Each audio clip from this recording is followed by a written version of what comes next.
After Oklahoma is rocked by its largest earthquake in state history, we're working for you to find out what insurers will and won't cover.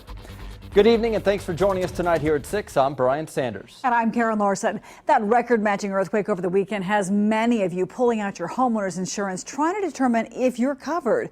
Meantime, folks in Pawnee is surveying the damage from that 5.6 quake. 2 Works for You reporter Darcy Jackson is there tonight with important information to protect your property. The damage has been surveyed all weekend in Pawnee County, and now residents are pulling out their insurance policies, desperate to find out whether they're truly covered for these Oklahoma quakes or not. It's back to work today for Mona Denny. Thank you. You have a good day. Who lives within miles of Saturday's epicenter. Hey, Shirley. You doing all right? And grateful to be alive following the quake. We got knocked down several times, and screaming and hollering, and probably the most terrified I've ever been in my life.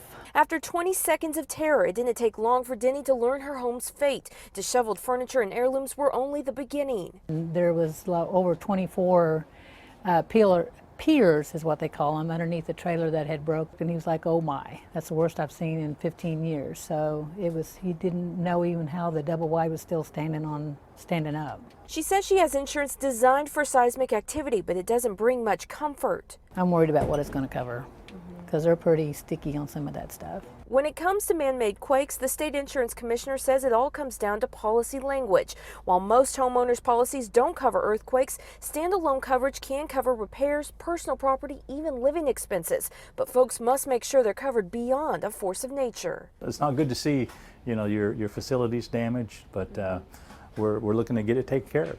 Pawnee President Bruce Pratt says he's grateful for the tribe's insurance today. His administrative building is riddled with cracks and crumbles. That's why we like using these buildings, because it's a part of our history. And so we like to get it back to its original, how it was. In the meantime, folks like Denny can only wait and hope they're covered. There's no other plans except to stay here. Pretty scary. Yeah. Not the unknown is scary. Now, insurance commissioners say they recently sent out a letter to folks about whether or not their policies covered man-made quakes. They say if in doubt, call your agent. We've also got a list of resources on our website, KJRH.com. In Pawnee, Darcy Jackson, 2 Works for You.